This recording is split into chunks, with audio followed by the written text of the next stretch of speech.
Hindi naman kinakailangan ng bolang kristal para makita yung ilang mga indicative na mangyayari sa 2026. Dahil napakahalaga nitong 2026 This will be a very defining year. More than 2027. No, lahat ng mga posibleng mangyari sa 2028 will be shaped ngayong 2026. Lahat ng posibleng mangyari sa 2028, dapat nga ma-impeach na si Sara ngayon. Okay? Kasi pag na-impeach na yan, hindi makakatakbo yan sa kahit anong sangay ng gobyerno. Basahin natin to may nag-comment. Mr. Ballpoint, may bagong takas na naman sa mental. Bugok na DDS. Sino po ba yung nakatakas sa mental? Ating ilalagay dito sa ating mahiwagang garapon? Sino po ba yan? Halimbawa, yung ekonomiya, yung backdrop, yung objective sitwasyon natin, mukhang lahat naman nag-agree na below target yung ating economic development sa 2026 because of different factors, no? Inflation. Pero yung inflation kasi ngayon, kumbaga, kung noon tumataas, ngayon nabawasan, 'di ba? Nang dahil din yan sa ating Pangulo. Pero sa panahon ni Digong, palagi ko po itong kinukumpara sa panahon ni Digong, wala talaga, no? Mataas talaga yung bilihin sa panahon ni Digong. Kasi corrupt po yung administrasyon ni Rodrigo Duterte. 'Di ba? Corrupt. Pati nga facial pinagkakitaan, pinahirapan mga Pilipino. Lahat po, bigas ang mahal, 'di ba? Mahal po ng bigas na bilihin sa panahon ni Digong. Kaya pasalamat po tayo, may disenteng pangulo na namuno ngayon. Disente, hindi bastos, may takot sa Diyos. Yun po yung kailangan ng mga Pilipino, 'di ba? Yun po yung kailangan, hindi po yung minumura yung Diyos, nung minura po niya yung Diyos, pinahirapan siya ng Diyos, pinadala siya sa The Hague. Bago siya madala doon, kinaladkad muna siya ni General Torre. Diba? Mayabang ayan ang nangyari, kinaladkad po. Diba? Kala ko ba babarilin? Kala ko ba papakainin ng papel yung magsiserve ng warrant, yung huli sa kanya? Yun pala, kinaladkad lang. Kaya, wag po natin mumurahin yung Diyos. Wag po natin kakalabanin yung Diyos. Wag mong tatawaging stupido yung Diyos. Dahil, hindi maganda, no? Yung, patutunguhan mo pag kinalaban mo yung Diyos. Hindi mo alam. Hindi mo alam yung patutunguhan mo. Katulad niya, nasa dahig ka na.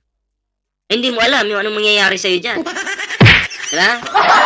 Pero nung nasa dahig ka na, nagamit ka ngayon ng mga anak mo, ng mga DDS, mga bayarang vlogger, nagamit ka. Kasi nakinabang sila, kumita sila sa'yo. Kumita sila sa'yo nung nasa dahig ka. Alam mo bakit? Maraming supporter si Digong, sabi nyo, di ba? Nagpakawala ng pera yon. Ang kumita yung mga vlogger. Hinuthutan pa yung mga OFW. Di ba? Si Sara Duterte nagpaawa effect, ganun din si Pulong. Kasi magagamit po nila si Digong pag sila'y tumakbo na sa 2028. Paawa ngayon kailangan Di ba? Magagamit nila. Sa totoo lang, nagpapasalamat pa nga yung mga yan. Kay PBBM yung si Sara na yan, mga Duterte na yan. Dahil nakulong yung tatay nila. Kasi ang nasa isip ng mga yan, salamat BBM, pinakulong mo yung tatay ko, magagamit ko yung laban sa'yo para magpaawa kami sa mga Pilipino, para iboto kami sa 2028, para pag nanalo kami, maghari-harian na naman kami. Yun, kaya nagpapasalamat tayo kunyari lang, paawa, galit-galitan, maniwala kayo dyan. Drama po yan. Low investment, no, at saka itong corruption scandal natin, yung government spending, tapos itong pahina na peso, global situation, etc.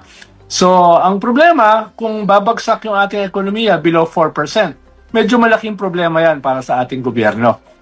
Ikalawa, mukhang itong political battles ay mag-i-scale up sa 2026. Halimbawa, ay may isasampa uling impeachment case laban kay Vice President Sara Duterte. Tapos, meron ding mga kaso na naka-file sa ombudsman. Plunder cases, etc. Hindi lang kay Vice Ayan si Sara Duterte, bali-balita po yan ngayon, may sasampa na namang impeachment at may plunder case pa si Sara. So, ang tanong ko dito, si Sara ba ay nakakapag-isipan ng maayos? Dahil sa tad-tad na siya ng problema? Ha? So, mayabang Mayabang. Di po siya, kung ikukumpara po natin siya kay Leni Robredo, napakalayo po. Si Sara Duterte, lutang. Diba? Pag nag-i-speech yan sa harapan ng camera, may tutor pa yan sa gilid. Pag nabablangko siya, may tutor pa yan sa gilid. Gusto ko sana ipakita sa inyo, kaso focus lang tayo dito sa topic na to, no? May tutor po yan sa gilid, kaya sabi ko, pag yan po ay sinuportahan yan ng mga Pilipino, halimbawa lang manalo, bagsak po talaga yung Pilipinas. Maniwala po kayo sa akin. Bagsak. Pagkakaroon ng inutil na presidente pag nangyari yan. Vice President Sara. Kung hindi pati sa kanyang mga kaalyado katulad ni Bongo at saka sa kanyang kapatid na si Pulong Duterte. Dagdag pa dyan ay hinahunting na ng ICC si Senator Bato at posible na mag-issue rin ng international warrant ang ICC kay Bongo. Nako, kaya pala si Bongo ngayon kaya pala si Bongo ngayon. Dumidikit at sumisip-sip ngayon kay Pangulong Bongbong Marcos. Sumisip-sip po. 'Di ba? Sip-sip pa more. Alam natin kung bakit dumidikit yan sa Pangulo. Kasi siya po ay kumbaga posibleng malabasan ng warrant of arrest ng ICC. At syempre, baka nakiusap siya kaya PBBM napigilan ito. Pero ako po ay may tiwala kay Pangulong Bongbong Marcos, no, na walang kaibigan yan kahit pa ano ka dyan, basta nalabasan ng warrant. Naniniwala ako na kung ano yung nangyari kay Digong, mangyayari din sa kanya. Ano po yung ibig kong sabihin? Yung dadalhin siya padahig. Habang buhay na abroad. Diba? So yun po yung mangyayari dyan. So, may ganong klaseng offensive laban sa mga Duterte itong taong ito. No? Ikatlo ay itong anti-corruption scandal ay parang nabitin yung mga tao nitong nakaraang Disyembre. Dahil sabi ay marami nang sasampahan ng kaso at marami nang ipapakulong before Christmas. Kung hindi yan mangyayari dito sa first quarter ng ating taon, especially ngayong January at February, baka sumabog na naman ito sa next EDSA celebration, 40th anniversary ng EDSA 1 sa February 2025, na magiging mensahe is again anti-corruption, anti-impunity, anti-dynasty.